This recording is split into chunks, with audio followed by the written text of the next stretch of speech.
She walked on stage to sing, but her voice cracked and the crowd laughed. Everyone expected her to run. Instead, Keanu Reeves stood up and did something no one saw coming. Why would a Hollywood icon defend a trembling teenage girl at a school talent show? What happened next silenced the room and changed her life forever. Before we continue this incredible story, let us know where you're watching from. If you enjoy stories like this, subscribe to the channel, because tomorrow we have another inspiring story you won't want to miss. The Chicago School for the Performing Arts was known for its high standards, polished showcases, and parents with deep pockets. It was a place where reputations were built before diplomas were printed, where students' futures often hinged on who was watching from the front row. Each spring, the school hosted its annual Student Talent Showcase, an invitation-only event that faculty treated as both a performance and a fundraiser. This year, the auditorium buzzed with more anticipation than usual. Flyers posted across campus teased a surprise celebrity guest. For weeks, students speculated who it could be: a famous musician, a director, a Broadway legend. When the announcement dropped, reactions were mixed. Keanu Reeves? Some were thrilled. Others were confused. A few laughed. Isn't he the guy from John Wick? He's not even a singer. Maybe they just wanted a famous face to boost ticket sales. Behind the whispers and rolling eyes, a group of faculty members held a closed-door meeting to discuss the decision. One of them, a theater director with tenure, crossed her arms and muttered, "Let's just hope Mr. Hollywood doesn't try to give a lecture." But not everyone was skeptical. A few teachers who had followed Keanu's quieter work, his support of independent filmmakers, his humility in interviews, felt that maybe this wasn't just about celebrity. Maybe it was something else. Keanu didn't demand anything in return. No speaking fee, no special dressing room. He only asked to observe the rehearsals quietly in advance, if allowed. The school agreed. The day of the event, students rushed through hallways with stage props, sheet music, costume bags, and last-minute notes scribbled in margins. The air smelled like hairspray and nervousness. In a small vocal practice room off the main corridor, Sadie LeClaire sat alone, earbuds in, mouthing the lyrics to her song over and over. She held the lyric sheet so tightly it looked like it might tear. A stammer in her voice had haunted her since early childhood. She had learned to sing around it, but speaking still came with anxiety. On most days, she hid behind her hoodie and her sketch pad. She didn't ask to perform. Her choir teacher submitted her name. When Sadie saw the lineup, her stomach dropped. But backing out wasn't an option. Not with her parents flying in from Michigan just to see her. Outside, near the front entrance, Keanu Reeves arrived alone. No limo, no assistance. He wore a black jacket, jeans, and a soft expression. He paused at the school doors for a moment before walking inside, a well-worn notebook tucked under his arm. He signed in at the front desk like any visitor. A student passing by stopped mid-step, wide-eyed, and whispered, "No way, that's really him?" But Keanu didn't react. He just smiled, thanked the receptionist, and made his way toward the auditorium. Inside the auditorium, final lighting checks were underway. Staff moved between rows, adjusting programs, while tech students ran cables and prepped microphones. The MC, a confident senior named Landon, stood center stage rehearsing jokes that felt more suited for a late-night comedy roast than a school showcase. Behind the curtain, a few students were already taking bets on how long Keanu would stay. "Think he'll actually watch the whole show?" one girl whispered. "Nah, he'll smile, nod a few times, and sneak out by intermission. Wonder if he even knows anything about singing or dance."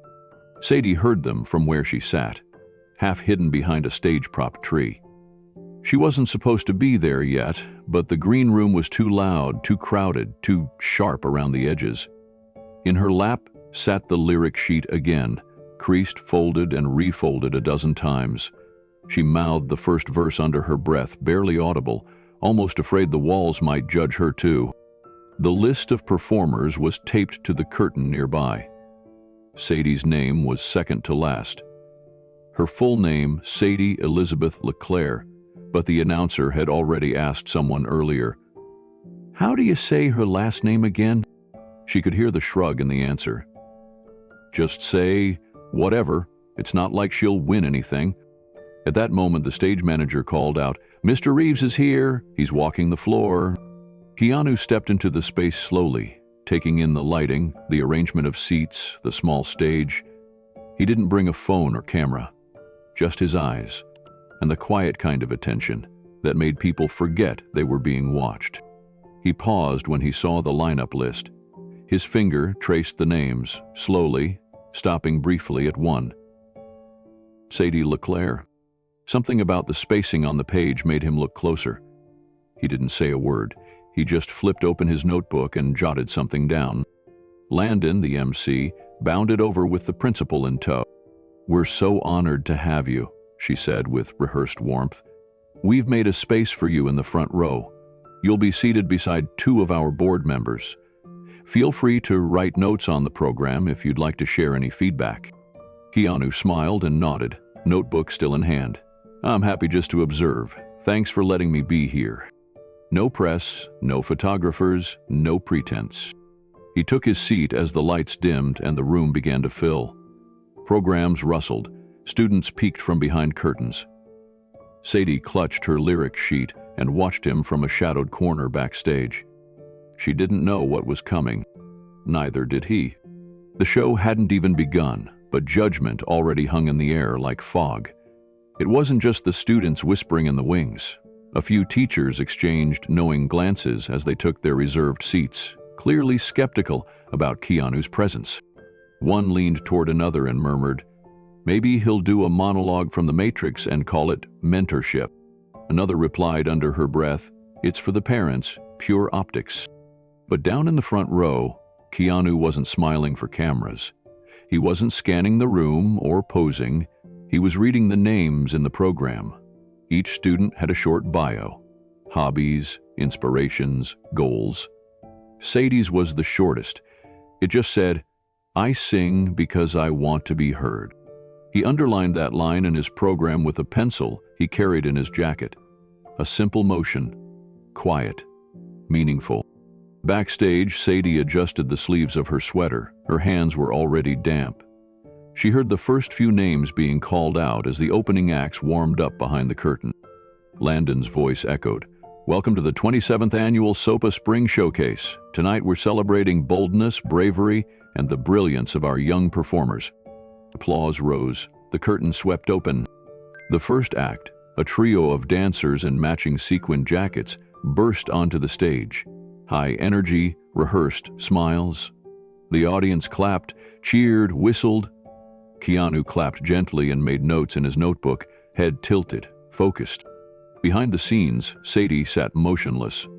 She heard the laughter, the music, the thump of bass. Her name sat on that list like a countdown. She was next to last. A girl nearby nudged another and whispered, "Wait till Sadie goes. We'll finally get a break from all this talent." Both snickered. Sadie didn't flinch, but her shoulders lowered slightly, like something invisible had pressed down on her. One student, an older pianist, passed by, looked at her, and said without cruelty, "You okay?" She nodded, eyes still fixed on her paper. The curtain closed behind the third act. A voice called, 10 minutes to mid-set reset." Keanu rose from his seat briefly and walked toward the back of the auditorium, notebook still in hand. He paused by the tech table, asking the student crew a few questions about the lighting. His tone was respectful, curious. The student replied nervously, "We try to avoid spotlight for singers with lower confidence. Sometimes it shakes them." Keanu gave a small nod, then said, "But sometimes that's exactly what they need." He returned to his seat. Sadie's hands were now trembling. Her eyes stayed locked on her lyric sheet. But her ears had heard that. And for the first time all night, her grip softened. The backstage hallway pulsed with the nervous buzz of performers rotating in and out of the spotlight. Laughter. Tension. The scuff of dress shoes, the crackle of walkie-talkies clipped to student crew belts. Behind the black curtain, the crowd was growing louder. Seats were nearly full. Faculty smiled for photos. Parents sipped from paper cups. And everyone knew Keanu Reeves was in the room. Sadie sat tucked in a corner between two equipment crates, knees pulled tight, her lyric sheet crumpled in both hands. She wasn't reading it anymore. She'd memorized every word, every pause. What she couldn't rehearse was how she'd feel when every eye turned toward her. When the first note came out and either held or broke, two girls passed nearby, whispering behind cupped hands. One said, "Maybe Keanu can save her performance too." The other laughed. "Bet he doesn't even stay till the end." Sadie blinked fast. She didn't move. If she stayed still enough, maybe they'd walk away without looking. But their voices stayed in the air, stale and sharp. I mean, come on, the guy doesn't even know music. A third voice joined from down the hallway, a boy, louder than the rest. "I'm just waiting for him to do some Matrix monologue and vanish." Laughter followed. A few heads turned. Sadie pressed the lyric sheet to her chest like a shield. She didn't want to cry. Not here, not now. But just as the knot in her throat started to tighten, the room changed. It was subtle at first, just a silence behind the laughter. Keanu Reeves had walked in. No announcement, no fanfare, just the kind of presence that caused people to straighten up without realizing why. He wasn't looking at anyone in particular. His gaze moved slowly across the room until it stopped on her. Sadie looked up, startled. She froze. Keanu didn't speak. He didn't point or frown. He didn't rush to offer encouragement or interrupt her panic. He just nodded, gently, once, and met her eyes. It was the smallest gesture in the room. But to her, it felt like the air had shifted. She looked away quickly, heart pounding, embarrassed by the sudden attention. But the damage the whispers had done just moments earlier, somehow it didn't feel as sharp now. Keanu walked past the group of students and stood at the edge of the curtain, arms folded lightly, watching the lighting shift as the next act was prepared. Backstage, a tech assistant offered him a seat. He declined. He was watching everything now, not just the stage, but the people behind it. And for the first time that night, some of the students started to whisper about something else. Not Sadie. The stage crew called for mic checks as Keanu returned to his front row seat. The principal approached with another reminder that press photographers were standing by for his scheduled photo op with faculty after the third act. He nodded politely, but didn't look at the camera crew now gathering stage left. Backstage, Sadie kept her eyes down. The noise swelled again. Students jostled for position, peeking through the curtain to spot their parents or see who Keanu might be talking to. "Actually came backstage," one girl said. "Yeah, and I think he looked straight at Sadie." "What for?" Sadie sat still, her knuckles white around the lyric sheet. She hadn't imagined it. He had seen her. Just for a second. Just enough to shift something. Nearby, a boy leaned into his friend. "I still say he's just here for the press. He'll be gone before the last act. Bet he's already bored." They didn't whisper. Not really. And Sadie heard every word. But this time, her reaction was different. She wasn't shrinking. She wasn't shaking. She was listening, and silently, she was preparing. On stage, Landon, the MC, strutted to the mic again, welcoming the crowd as house lights dimmed further. "Ladies and gentlemen, thank you for joining us for our 27th annual showcase of rising stars. Tonight, we've got dancers, musicians, actors, and surprises, including a very special guest." He gestured toward the front row. A spotlight found Keanu, who shifted slightly but didn't wave. "Please welcome Mr. Keanu Reeves." Polite applause. Some scattered cheers.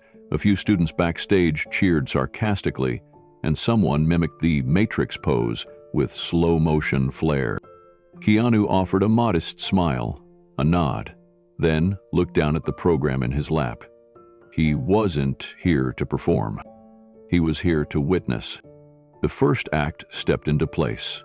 A jazz duet on piano and upright bass. Smooth, well-rehearsed, confidently executed. The crowd responded warmly. Keanu jotted a few quiet notes. Sadie sat in the wings, counting the names ahead of hers.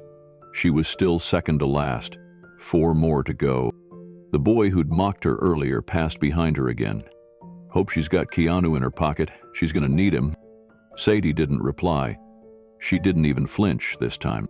Her eyes were on the stage, and in her mind, her first lyric had started looping again.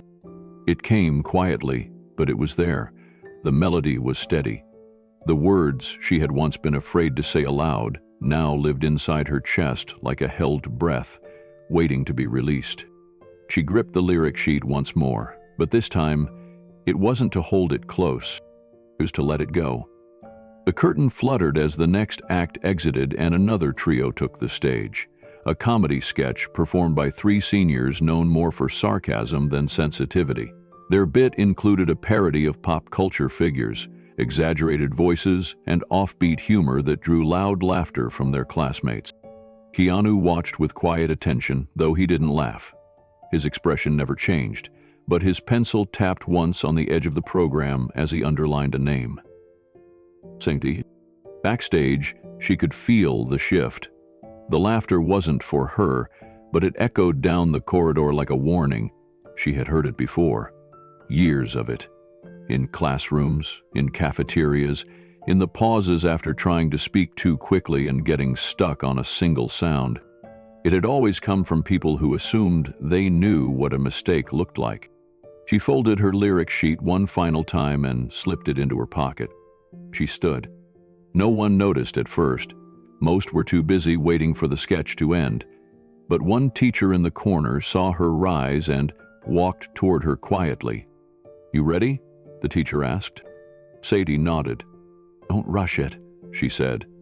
"Just sing it like it's only for you." Sadie didn't reply, but she held that advice like a lifeline. Meanwhile, out front, the house lights warmed again as the MC returned. "And now," Landon announced, "we're nearing the close of our evening, but not before we hear from someone whose voice we've been looking forward to all night." He smiled, glancing toward the card in his hand. "Please welcome, Sadie Leclerc." A few snickers in the crowd. A pause.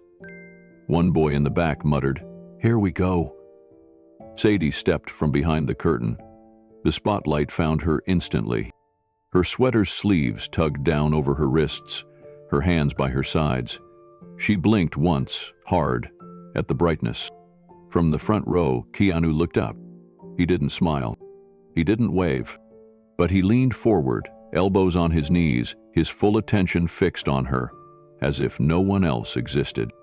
And Sadie saw it.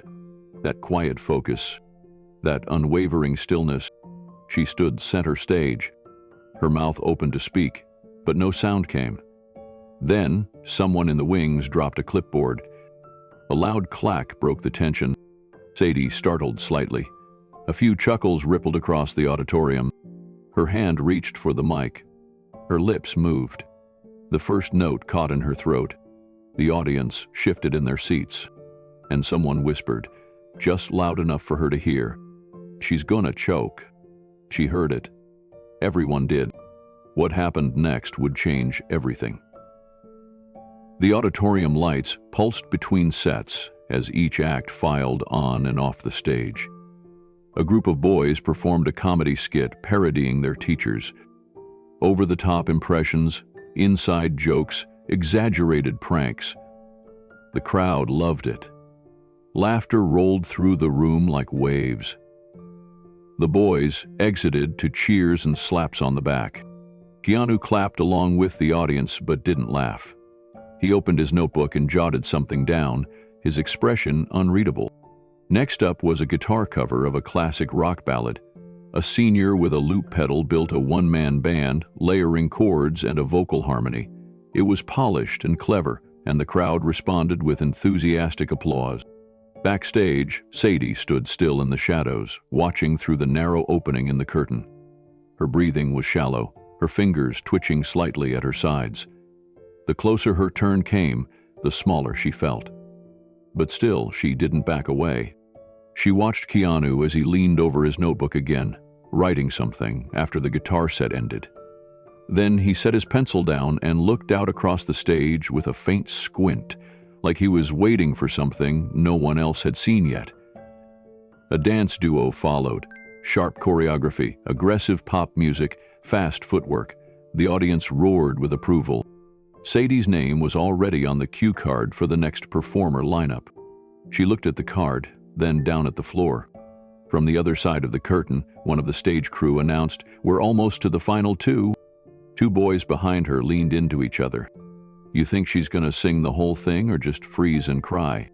The other boy smirked, then mimicked Sadie's stammer with a twisted grin.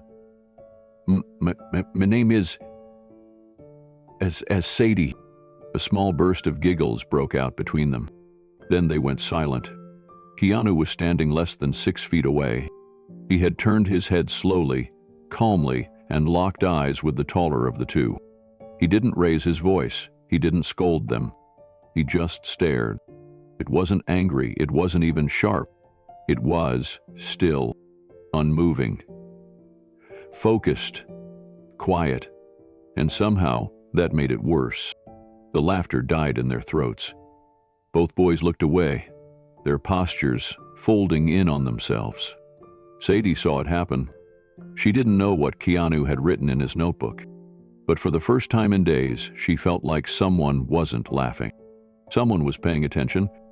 The auditorium swelled with restless energy as the next performer, a self-taught beatboxer, took the stage. His rhythmic soundscape was loud, fast, technically impressive. He had the crowd clapping along by the end of his act. When he finished with a deep bass drop and a final echo, the audience erupted in cheers. Keanu clapped politely, but again his expression stayed grounded. He noted something briefly in his notebook, then glanced up, scanning the edges of the curtain. Backstage, Sadie's legs felt heavy. Her chest tightened with every minute. She no longer heard the full conversations around her, just fragments. Ever this, it's her. He's next to last, right? Oh, well, this'll be good. The stagehand with the cue card moved toward the side entrance, reading the next name into his headset. His voice was neutral, almost robotic. Up next, Sadie Leclerc? There was a pause. Then, a muffled snicker from someone nearby. Sadie winced, not just from the mispronunciation, but from the smirk she caught from one of the boys who had been mocking her earlier. The MC walked on stage again, preparing to introduce her, cue card in hand. But before he could speak, one of the spotlight technicians leaned over to ask, "Is this the one people were talking about?" The MC shrugged. Who knows? Maybe Reeves will jump on stage and duet with her. A few people backstage laughed, the kind of laughter that expected failure. Sadie heard every bit of it. She stood still, holding the mic cable between her fingers like it was a lifeline. Her throat was dry, her palms were wet, her heart pounded in her ears like a snare drum. Then she looked out, just slightly, through the corner gap in the curtain. Keanu was still seated. He wasn't whispering. He wasn't laughing. He was writing, a slow, deliberate line in his notebook. She didn't know what he saw, or why he was even still there. But the fact that he hadn't left yet, that meant something. She took a breath, not deep, but steady. A tech crew member approached and tapped her shoulder gently. "You're on deck." She nodded. Behind her, the MC read aloud from his cue card with exaggerated excitement.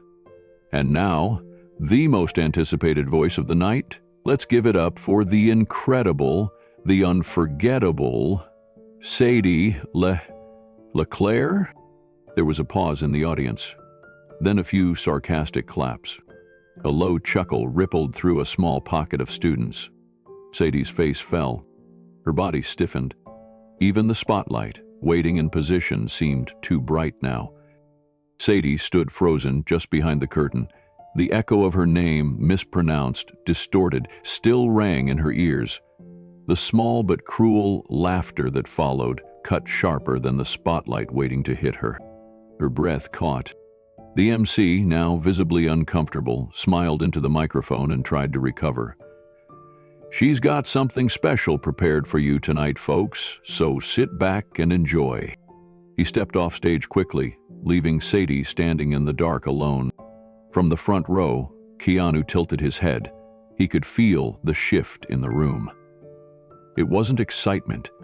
It was tension wrapped in ridicule. He closed his notebook slowly and placed it on the chair beside him. Sadie stepped forward, but not before she heard it. Just off stage, just loud enough to sting. A boy whispered, "Maybe Reeves will sing it for her." The group around him laughed again. Keanu turned his head. The laughers didn't notice at first, but one by one, they caught his eyes, and he didn't look away. He said nothing. But his stare wasn't just quiet, it was cutting, like he'd heard this all before. Like he'd grown up around it, or carried it, or fought it down, long enough to recognize it when it surfaced again. Sadie stepped out into the light. Her eyes scanned the crowd and immediately dropped to the floor. Her fingers gripped the microphone stand so hard, her knuckles turned white. The stage was too big, the audience too close. Her mouth opened to begin, but her throat locked. No sound. A murmur rippled through the audience. She looked into the spotlight and blinked. It felt like drowning. Her heel shifted slightly. Her left knee bent involuntarily, like her legs might give out. She glanced down at her lyric sheet, but it wasn't in her hand. She'd left it backstage. From the audience, a few whispered voices floated up. "Uh-oh, he's freezing." "Knew it." And then, something unexpected. Keanu stood. He didn't say anything. He didn't gesture. He simply stood up. Sadie looked down and caught his silhouette rising from the front row, posture steady, hands calmly by his sides. Their eyes met. No smile, no cue. Just a moment. She blinked once, then turned back toward the microphone. She took a breath, this one deeper than before. And in the back of the room, the whispers fell quiet. The crowd didn't know it yet, but something had shifted. Not in the room, in her. And everything that happened next would rewrite what they thought they knew about Sadie LeClaire and about Keanu Reeves. Sadie took her first step toward the center of the stage and caught the edge of the mic cable with her shoe.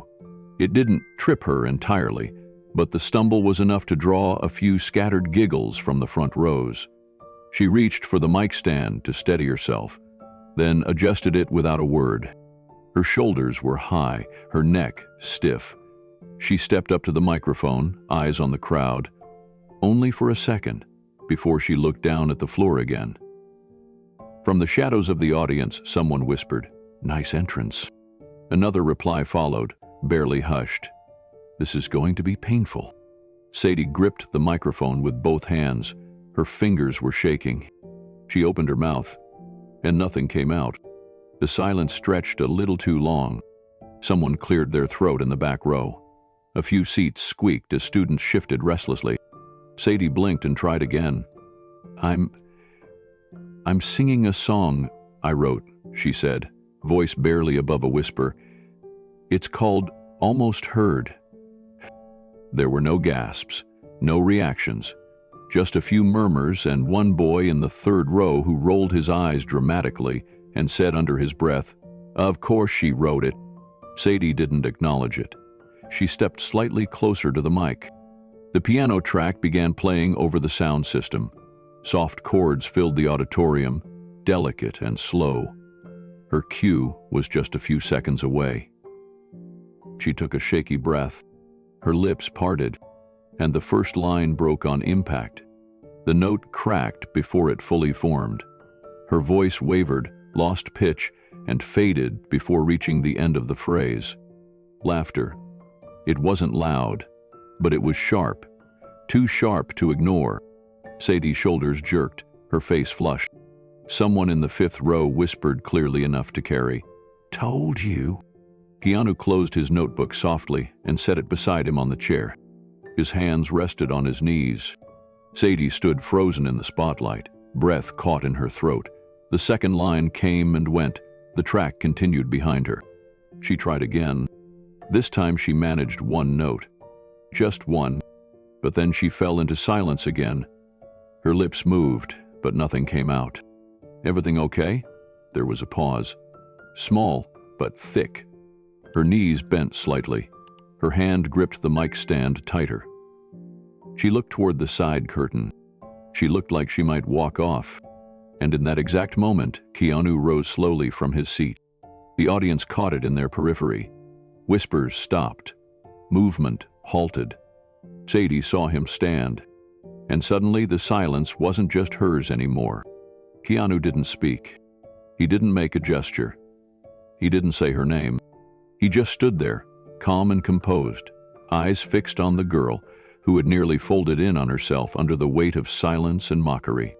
Sadie's chest rose and fell in shallow waves. Her hands still trembled. The piano track continued behind her, notes gently cycling like the story was still waiting to be told. For a long second, no one moved. Not the audience, not the stagehands, not the students backstage. All eyes were on the man standing alone in the front row. Sadie looked at him, afraid to hold the gaze, but unable to let it go. And in that space between them, something shifted. Keanu slowly nodded. "What's?" The employee who dared to whisper. Nothing exaggerated. No signal. Just present. She took in a breath. Just enough to try again. Her lips moved, and the first line came again. Quieter, more cautious, but this time it landed. It wasn't perfect. Her voice shook, but the note held. The audience didn't clap. They didn't need to. Keanu sat back down, as quietly as he'd stood. Sadie gripped the microphone with both hands and stared down, focusing on the lyrics in her mind. She missed the second note by half a beat, stumbled slightly, and corrected herself. It was raw, vulnerable, almost whisper-soft. But she didn't stop. She didn't walk off. She kept going. Two boys in the audience exchanged looks. One of them raised an eyebrow, then leaned back in his seat. Another student folded their arms and looked at the stage differently. Sadie reached the end of the first verse. Her voice cracked again, but not like before. This time, it was honest. Fragile, but steady. She closed her eyes and leaned in just slightly, and the second verse began. Her confidence hadn't returned, but her courage had. Backstage, one of the teachers put a hand to her mouth. Someone whispered, "She's still singing." And in the front row, Keanu leaned forward slightly again, not because he was trying to guide her, but because she was guiding herself now. His expression didn't change, but the way he watched her said everything. This wasn't about saving a performance. It wasn't about fixing her voice or helping her hit a perfect note. It was about not leaving, not walking away when the world started to laugh. And in that moment, Sadie wasn't performing anymore. She was reclaiming something. The second verse trembled out of her, each line holding just a little longer than the last. The words she had written months ago in a spiral notebook at her kitchen table now filled the air. Lyrics about being overlooked, about having something to say but no one to listen, about silence becoming a kind of armor. She had never sung this song for more than a few people. She had never sung it under lights, never with people who had laughed at her in the same room. But she kept going. The bridge approached, the part of the song she'd always stumbled over in rehearsal. It had a small key change, nothing too difficult for a confident singer. But for someone holding herself together by a thread, it was a cliff. Sadie took one more breath. Her voice reached the note, just barely. It wobbled, almost fell, but instead of shrinking back, she leaned into it and landed it. No falter, no break. The auditorium was quiet. No more chuckles, no whispers. Just attention. By now, no one was checking their phones. No one was whispering jokes. Every eye was on Sadie LeClaire, the girl they expected to fail. From backstage, someone muttered, "I didn't think she'd get this far." But another voice replied, "She's doing more than getting through it." At the back of the room, a faculty member slowly lowered her program into her lap. She hadn't written a single note of critique since Sadie's first verse. In the front row, Keanu didn't move, but his face had softened, not in pity, but in understanding. The kind of understanding that doesn't come from watching someone perform, but from witnessing someone survive. Sadie reached the final chorus. It was quieter than most songs would end. No big belt, no vocal run, just 3 lines, the last of which she sang almost like a whisper. "I don't need to be loud to be heard." Then silence. No music, no motion, just a still room. Sadie stepped back from the mic. She looked at no one. Her eyes stayed low. But she didn't run. She didn't cry. She stood in that silence and let it belong to her. For the first time, then she turned toward the wings. And just as she took her first step off stage, a single pair of hands started clapping. Slow, steady. It was Keanu. And behind him, others joined in. One by one, the room rose to its feet. The applause was fading, but the silence it left behind wasn't empty. Sadie stood just past the edge of the spotlight, her shoulders still squared but her eyes distant. She had sung the last note and faced the quiet. She had made it through. But something in her posture said it wasn't over for her. She looked down at the floor, then at the curtain to her left, unsure whether to step off stage or wait for someone to dismiss her. The MC didn't appear. The announcer said nothing. The stage crew was frozen. And then Keanu stood again. This time, he didn't pause. He walked forward, past the first row of chairs, up the side steps of the stage, and into the light. The audience murmured, then went silent. No one knew what he was doing. No one moved to stop him. There was no microphone in his hand, no speech prepared, no announcement. He walked with the same calm he'd carried into the building hours earlier. No spotlight on him, and no need for one. Sadie turned when she felt him beside her. He leaned close, bent slightly toward her ear, and whispered just a few words. Her eyes widened. She didn't speak, but she nodded. Slowly. Keanu stepped past her, picked up the microphone from the stand she had just walked away from, and handed it back to her with both hands. Then he turned, walked off the stage, and returned to his seat. The entire room was silent. No one dared to break it. Sadie stared at the mic in her hands. She looked down at it. Then she looked back toward where Keanu had sat. He hadn't left. He was still there, still watching, still waiting. She closed her eyes. She took in a single breath, quiet but deliberate, then lifted the microphone and sang the first line again. The melody returned slowly, almost like it had been hiding inside her chest, waiting to be let out. This time, her voice didn't break. It wavered, but it held. Each word she sang came from a deeper place now. The lyrics weren't just written lines anymore. They were lived truths. The first verse flowed more smoothly than before, and though the tremble in her voice hadn't gone away, it no longer sounded like fear. It sounded like feeling. The audience didn't stir. No whispering, no movement. They were listening, really listening. Even the students who had mocked her earlier sat still, their faces caught somewhere between surprise and guilt. A few looked down, a few looked straight ahead. No one laughed now. Sadie reached the chorus. The same words she had almost choked on earlier now left her mouth with quiet conviction. I tried to speak, but the air was too thin. I tried to shout, but the world pulled in. But I don't need to be loud to be heard. Her voice cracked slightly on the final word of the chorus, but she didn't stop. She blinked back whatever emotion was rising, kept her hands steady on the mic, and leaned into the next line. Backstage, a student whispered, She's doing it again?" "No," someone else said. "She's finishing it." In the front row, Keanu didn't take notes. He didn't move. His hands were folded in his lap, his eyes calm. To him, it wasn't about vocal control or stage presence.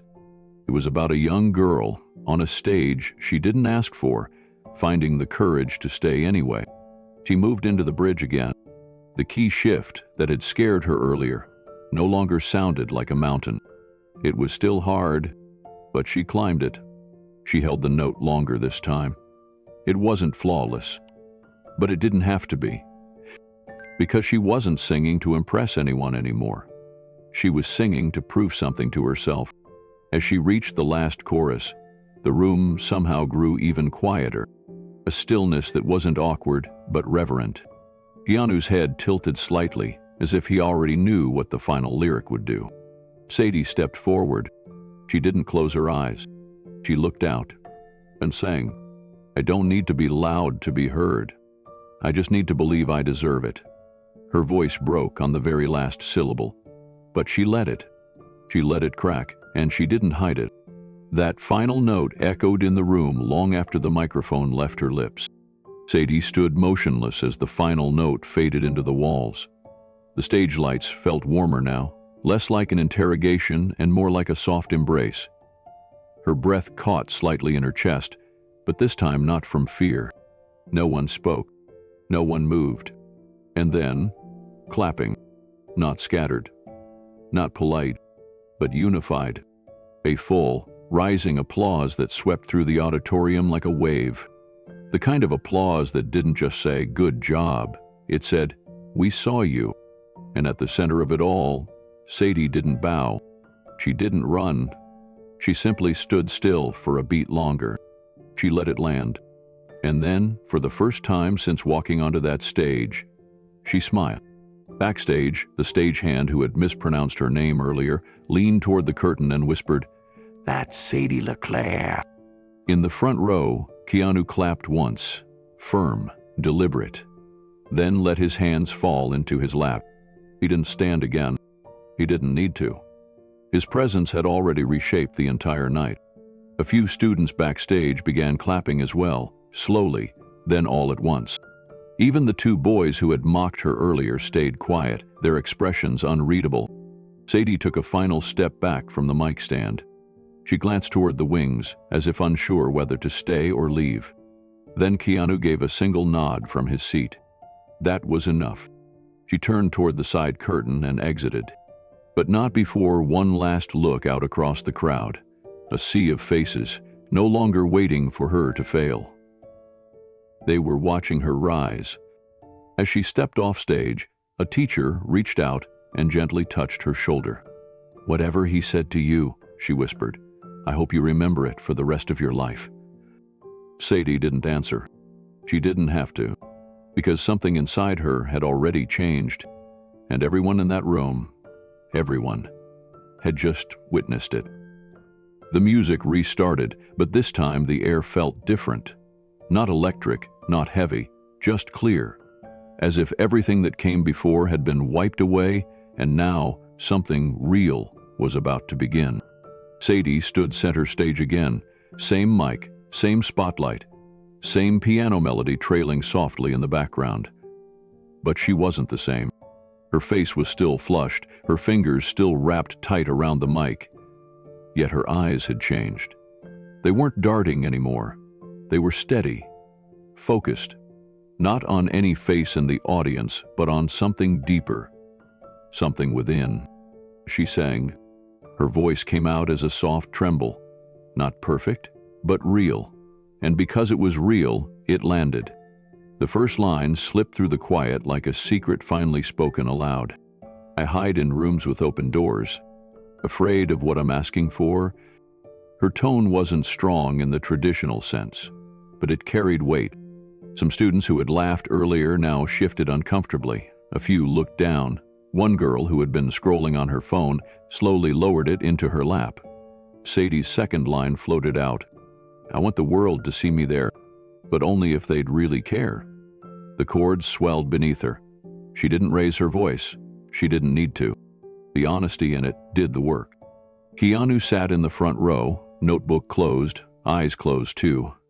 Not out of boredom, but to listen differently. Without distraction, without judgment. He let the sound wash over him, not just as music, but as meaning. Sadie moved into the second verse. Her voice cracked again, just briefly, but instead of pulling back, she let the moment breathe. A tear rolled down her cheek, but she didn't wipe it away. She didn't hide it. She let it fall and kept singing. Each note was a step forward through something that used to hold her back. The crowd had gone still, not out of shock this time, but because they were finally listening. Sadie sang, "I've tried to speak but lost my voice," afraid that truth would make no noise. Her pitch wasn't flawless, but it carried. Even the faculty began to shift in their seats, not out of discomfort, but awakening. Something was happening in front of them, something they hadn't planned for, something they hadn't protected. Sadie's voice quivered through the bridge, her breath catching slightly before the final chorus. She looked down at the stage floor once more, then up, then into the light, and kept going. As Sadie moved into the next verse, something subtle shifted in the room. The laughter from earlier was gone, replaced by a silence that didn't feel tense anymore. It felt respectful, curious, even protective. Some students sat back in their chairs, eyes lowered, unsure how to react to the girl they'd dismissed. A few leaned forward. A few blinked, harder than they meant to. Sadie's voice wavered again, but the emotion in it made every word more powerful. "I tried to run from what I am." The silence built a tighter dam. Tears streaked her face now. She didn't wipe them. Her voice trembled under the weight of the words, but never once did she let the silence win. Keanu opened his eyes slowly, only once the verse had ended. His expression didn't change, but his gaze rested on her like a quiet shield. She had no armor, no theatrics, no spotlight tricks, only her voice. And for the first time in her life, that was enough. Sadie clutched the mic a little tighter for the final chorus. "I don't want to scream to be seen. I don't want to beg to be believed." There was a hush across the audience now, a gentle suspension, like no one wanted to breathe too loudly and miss a line.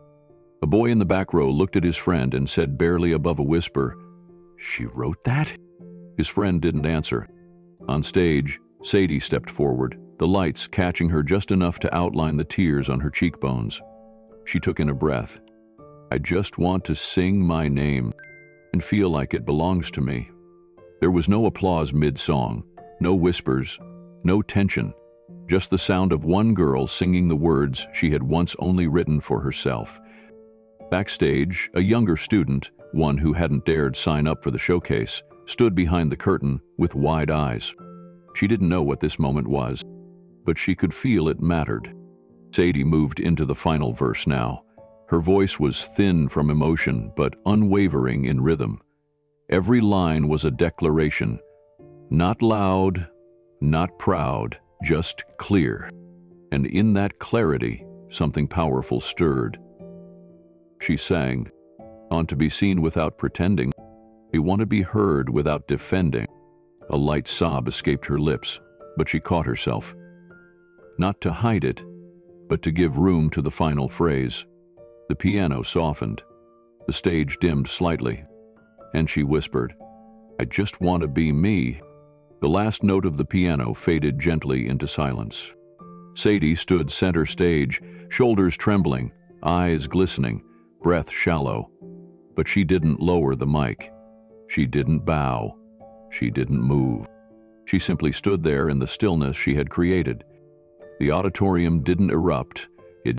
It paused, like the whole room needed a moment to absorb what had just happened. Sadie looked out over the crowd for the first time. Not at the lights, not at the floor, but at the faces. The ones who had laughed, the ones who had doubted, the ones who were now silent. She wasn't afraid anymore. Not because the fear was gone, but because it had been faced. Tears rolled down both cheeks, slow and unashamed. Keanu remained seated, hands folded, eyes gently closed again. Not because he wasn't present, but because he was completely present. He let the silence stretch. Sadie let it breathe. No one coughed. No one spoke. Even the spotlight seemed softer now, like it understood it had done enough. Then, slowly, Sadie lowered the microphone. Her hand dropped to her side. Her knees didn't buckle. Her voice didn't crack. She exhaled. Once. Deep and slow. And the silence, long and full and sacred, finally broke. Not with applause, but with a quiet voice in the crowd whispering, "What?" That whisper echoed louder than any cheer could have. Then, a second later, a single clap. Then another, and another, until the room rose in sound. Not chaotic, not forced, but unified. Sadie didn't move. She let the applause come to her. And when it did, it came with something far rarer than praise. It came with respect. In the wings, one of the tech crew whispered to another student, "That wasn't a performance." "No," the other replied. "That was a voice." Sadie stepped back from the mic, not rushed, not timid, just steady. The house lights didn't rise. They didn't need to. Everyone could see what they had missed before. The crowd stood, some faster than others, but eventually, all at once, a standing ovation not for perfection, but for truth. As she turned to walk off stage, Sadie caught Keanu's eyes once more. He nodded, slow and simple, the same way he had before, and she nodded back. A quiet thank you between two people who understood what it meant to be heard for the first time. Sadie lowered the microphone slowly, the final lyric still echoing faintly in her mind. The stage lights warmed her face, but it wasn't comforting. Her hands trembled. Her breathing came in short, shallow bursts. She had done it. She had sung every word. And now, silence. No clapping, no cheering, just nothing. Sadie took a step back, her foot brushing the base of the mic stand. For a moment, she thought she'd done something wrong, that maybe the performance wasn't good enough, that maybe all she'd proven was what they expected all along. Her eyes darted toward the audience, searching for something, anyone. A beat passed, then another. Still no sound. She gripped the edge of her sweater sleeve to hide how badly her hands were shaking. She turned slightly toward the wings, as if preparing to exit. Her legs weren't moving. Her feet had locked in place. Then she heard one sound, a single clap, clear, measured, and it came from the front row. Keanu stood. He didn't raise his voice. He didn't shout her name. He just clapped. Slow, intentional, unapologetic. One person followed, then another, and another, until the silence that had threatened to crush her was replaced by applause. First light, then growing until it filled the entire room. Standing ovation, not for technical skill, not for showmanship, but for bravery. Sadie's mouth parted, stunned. Her knees buckled just slightly. She tried to step back again, but this time her body didn't respond fast enough. From the front of the stage, Keanu moved. He stepped forward and climbed the few stairs at the side of the platform. No rush, no urgency, just calm. He walked to her side and placed one hand gently on her shoulder. She looked up at him, eyes wide, breath caught in her throat, and he nodded. That was it. No speech, no grand moment, just presence. He turned with her and walked her off stage, one quiet step at a time. The applause continued behind them, rising again before fading into something more human. Respect. As they passed behind the curtain, the dim light backstage enveloped them. Sadie turned to face the wall, her hand pressed against it as if to steady herself. Her shoulders started to shake. Keanu didn't speak. He stepped closer, just enough for her to lean against him. She did. And then the tears came. Sudden, unfiltered, complete. She wept into the fabric of his coat, unable to hold it back anymore. Keanu didn't move. He didn't ask her to stop. He just stayed. And somehow, that said everything. The applause was still going when Sadie crumpled against Keanu's side, hands covering her face. She didn't care about the makeup running down her cheeks or the people backstage glancing in their direction. She didn't care that the next act was already being quietly cued to line up. Her shoulders shook harder with every breath, the sound of her crying muffled by the layers of Keanu's coat. And still, he said nothing. He didn't try to make it go away. He didn't offer a cliché. He just let her break. And in that break, something inside her healed.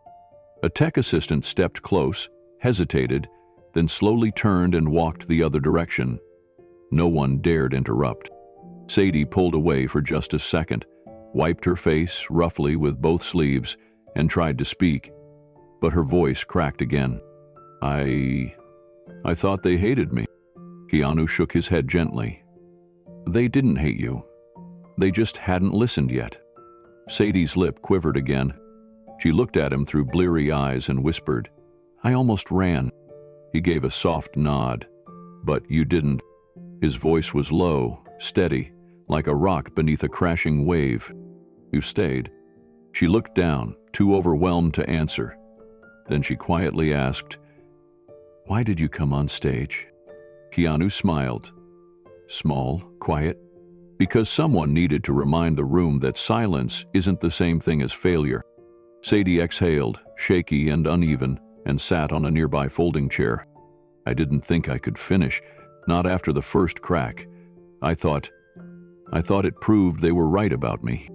Keanu knelt beside her so they were eye to eye. No, he said. It proved you were real. The sentence hung between them. She looked away for a moment, then back. No one's ever said that. He didn't reply. He didn't need to. The curtain parted slightly as the next act was guided into place. A quiet hush swept through the backstage hallway, but it wasn't about logistics anymore. It was reverence. A few students who had laughed earlier now watched from a distance, uncertain. Not in shame, but in reflection. Sadie stood slowly, wiping her cheeks again. Her voice was soft now, not afraid, just worn. I don't know what I'm supposed to do now. Keanu rose with her. You already did it. Then he offered her the same gesture he'd given before the second performance, just a simple nod. And together, they stepped further backstage, leaving behind the spotlight and the noise. But not the moment that would follow them both for a long time. The hallway behind the stage was quieter now. The soundproofing blocked most of the applause from the auditorium, but its rhythm could still be felt faintly, like a distant heartbeat. Sadie and Keanu stood just out of view, beside a row of black equipment cases stacked neatly against the wall. She pressed her back to the wall, her breathing beginning to slow. Her eyes were red and damp, but she didn't wipe them anymore. She wasn't trying to hide the crying now. It had passed through her like a storm. She felt hollow, but lighter. Keanu stood nearby, hands in his coat pockets, his gaze lowered but calm. I didn't expect you to do that, Sadie said, her voice still hoarse. I didn't plan to, he replied. But sometimes, someone just needs to know they're not standing alone. Sadie leaned her head against the wall. I almost left. During rehearsal, during the intro, even when I walked out, I thought about running backstage. But you didn't. She nodded, barely. Keanu turned toward her now, his tone low and steady. That's something no one can take from you. You stayed. For a moment, there was only the sound of her breathing. Then she asked, Do you think they'll remember what I did tonight? Keanu didn't hesitate. Yes, he said. But more importantly, you will. Sadie closed her eyes. Behind them, a stagehand stepped quietly into view and gave a small gesture to Keanu that the next act was ready. He nodded back. Sadie turned slightly. Should I go? You don't have to. She hesitated, then asked, Can I stay? He smiled. Yes. They moved to a spot along the wall where they wouldn't be in the way. Sadie wrapped her arms around herself, still processing the weight of what had happened. The backstage crew moved quietly around them. No one interrupted. No one asked for photos. For once, everyone just let the moment be. The applause faded as the next act began. A new performer stepped onto the stage, unsure and unaware of what had just happened. Sadie looked toward the curtain, then back at Keanu. "Do you think anyone will sing that song again?" "Maybe," he said, "but not like you did." She smiled. Small, but real. Then added, "I don't think I'll ever hear it the same again." Keanu nodded. "That's how you know it mattered." They stood side by side in silence as the next voice filled the room, the lights shifted, and the showcase continued. But the energy in the building had changed, because one voice, quiet, trembling, overlooked, had filled more than just the air. It had filled a space no one else had touched, and everyone knew it. The final act of the night took a bow, and the audience gave a courteous round of applause. It wasn't forced, but it wasn't the same. The standing ovation from earlier still hung in the room like a presence that hadn't yet left. Backstage, Sadie sat quietly near the door that led to the main hallway. Her hair was a little tangled, her sleeves were damp from tears. She didn't care. She just sat there, looking down at her shoes, trying to make sense of everything that had just happened. Keanu emerged from the wings, hands in his pockets. A few teachers nodded to him as he passed. One stepped forward, stopping him gently by the arm. "That was unexpected," she said. Keanu paused. His smile was soft. Too was the truth in her voice. The teacher didn't reply. She just looked at him differently now. He gave a quiet nod and walked toward the exit. The stage manager called out something about closing procedures. The tech team started stacking cables and packing gear. The crowd began filtering into the lobby, buzzing about what had happened. Keanu made it to the front vestibule. He signed out at the front desk with the same quiet attention he'd carried all evening. And then he left. Almost. As he stepped through the glass doors and into the cool Chicago night, his notebook remained behind, sitting neatly on the edge of his seat. Backstage, Sadie stood. Her name had been called twice already by her choir teacher to regroup with the others, but she needed a moment longer. She walked slowly through the side hallway and into the auditorium, now mostly empty except for a few students picking up bags and jackets. Her eyes scanned the rows. The house lights were up now, exposing every detail the spotlight had hidden. She wasn't sure what she was looking for until she saw it. Small black notebook resting in the very seat Keanu had occupied. She walked down the steps toward it. Her fingers hovered over the cover for a second before she picked it up gently. It was well worn, corners frayed, a few dog-eared pages near the back. She looked around. No one stopped her. Curious but careful, she opened it. Inside there were scribbled observations, notes, sentences that weren't critiques but impressions. One page held a simple quote: "Don't underestimate the ones who tremble. They're holding more than you think." She turned the page.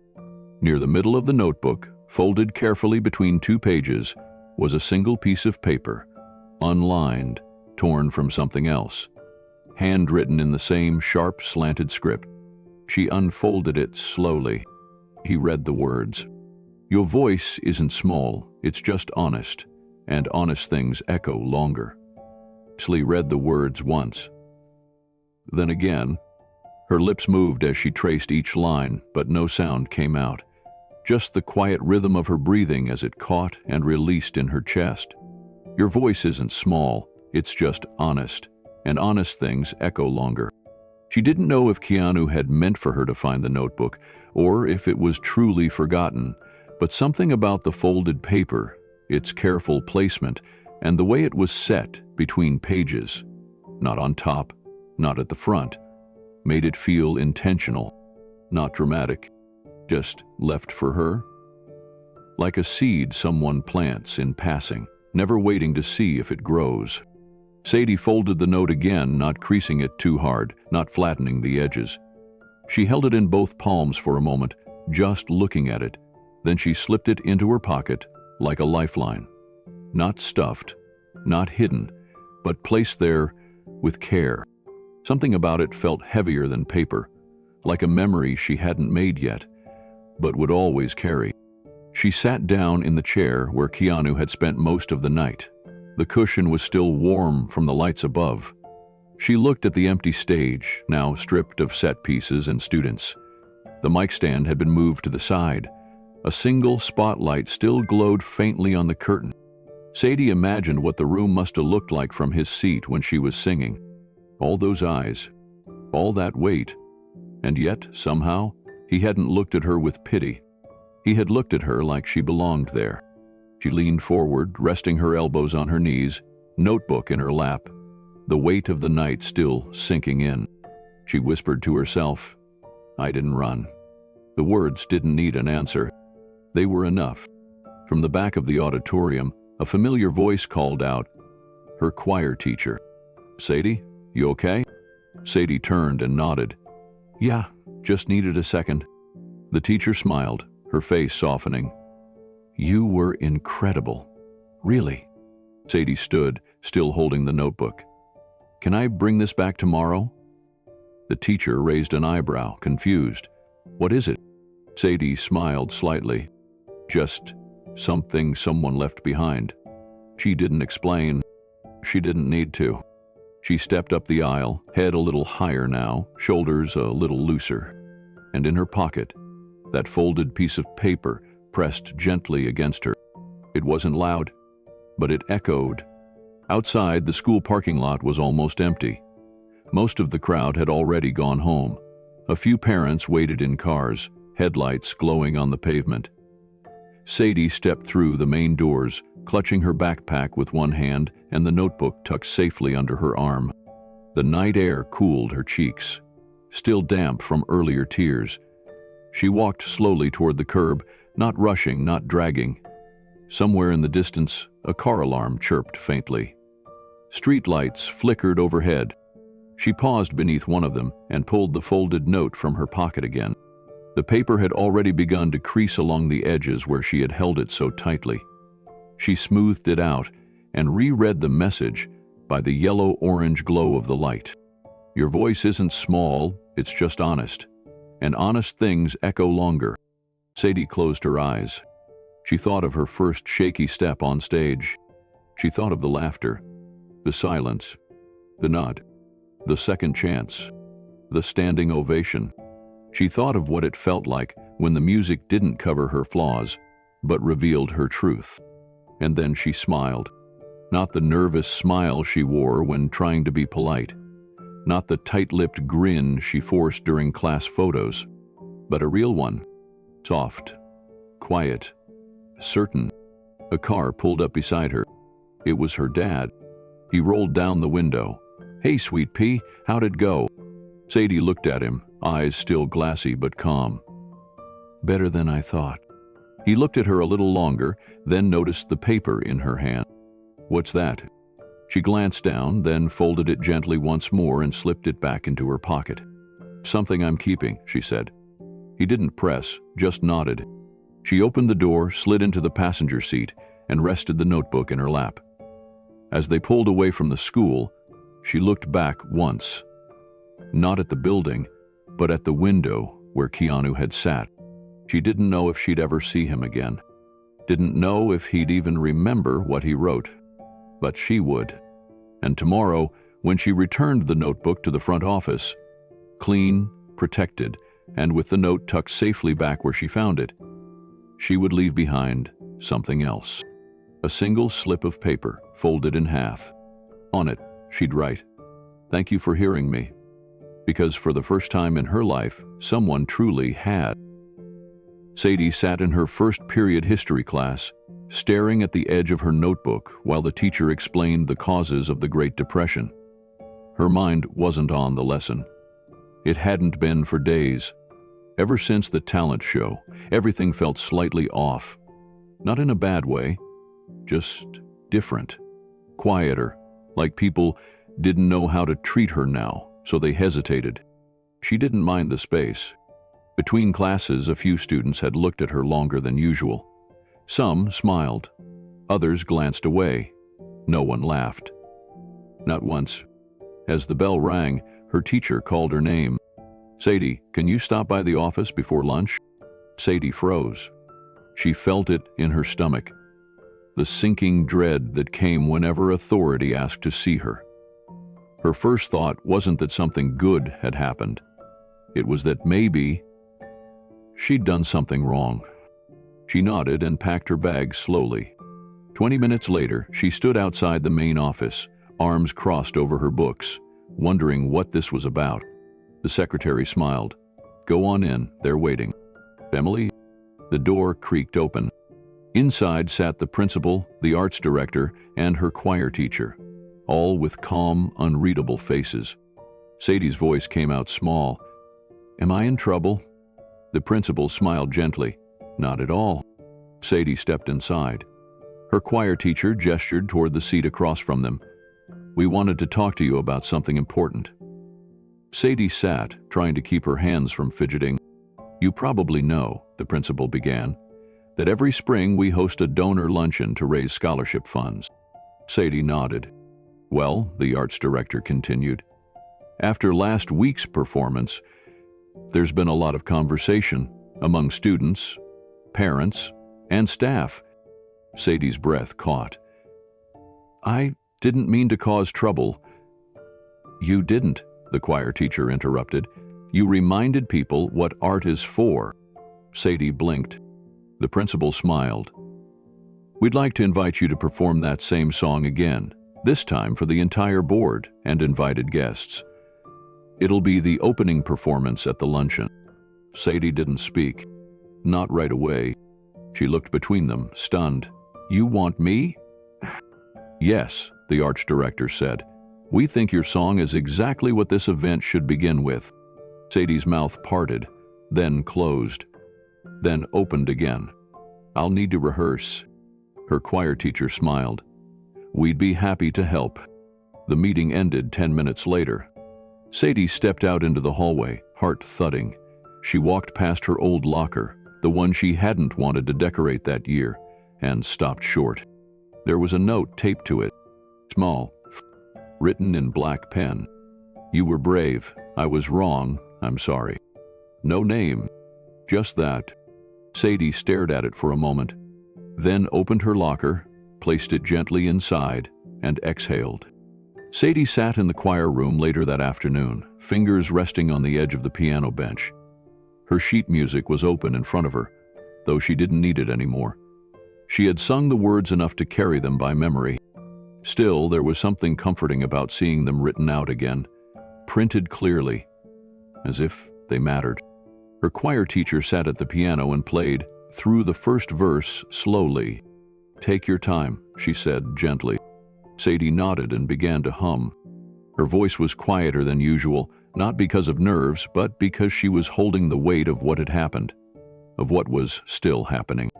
Halfway through the chorus, the arts director stepped into the room. Sadie paused. "Don't stop," the director said with a soft smile. "Just wanted to let you know, your name's going to be printed on the official program for the luncheon." Sadie swallowed. "Really?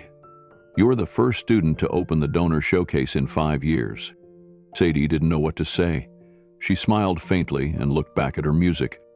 By the time she finished the song, her teacher was wiping her eyes. "You didn't just sing it better," she whispered. "You sang it freer." Sadie felt something shift in her chest. Not pride, exactly. Something quieter. Something closer to peace. That evening, after dinner, she curled up in bed and pulled out her phone. She hadn't checked the school's homepage since the showcase, but a new link was posted at the top. It read, "Why it mattered. A night the school won't forget." She tapped it. The article was short, less than 500 words, written by a local blogger who had been invited to the event by one of the board members. The headline caught her breath. "Keanu Reeves reminds us why listening matters." The post described the night's events, not in dramatic detail but with clarity. It mentioned Sadie by name. It noted her shaky start, her courage to try again, and Keanu's silent decision to walk on stage when she needed it most. It ended with a line that stopped her cold. Sometimes the loudest voice in the room is the one that almost breaks. She reread that sentence 5 times. Then she put her phone down, pressed her hands to her heart, and whispered one word aloud. Echo. Because that's what it felt like now. Not noise, not fame, not attention. Just a real echo of something honest.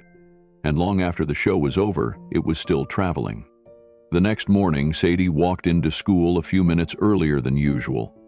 Her backpack felt heavier than it was, her footsteps slower, but there was a different rhythm to how she carried herself now. Not like she was invisible, more like she didn't need to be. When she reached her locker, she noticed something strange.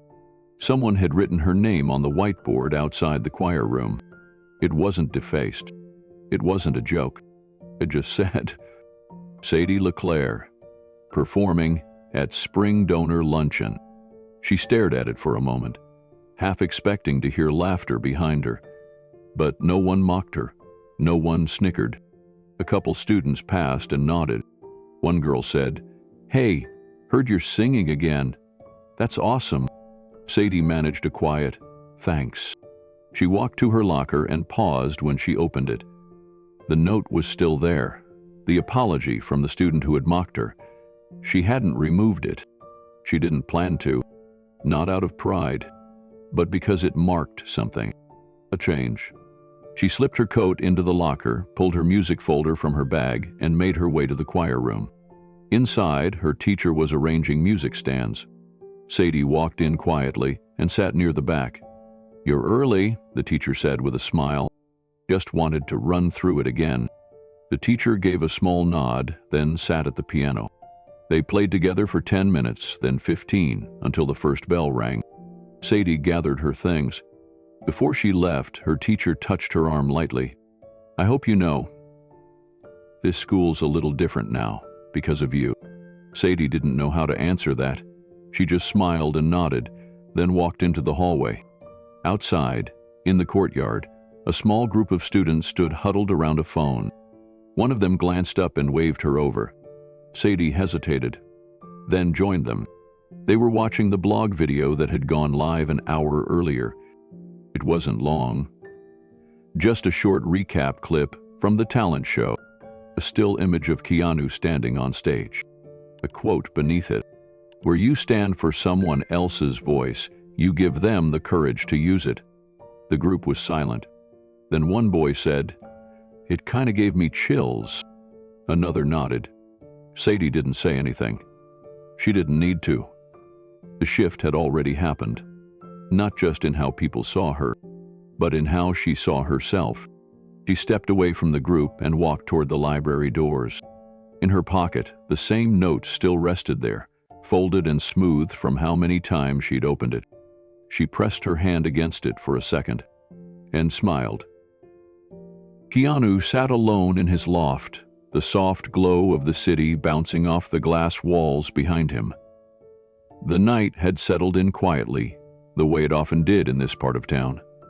No sirens, no buzzing nightlife, just the occasional hum of wind sneaking through the old window frames and the low sound of tea boiling on the stove. It had been exactly 7 days since the school showcase. He hadn't spoken much about it to anyone.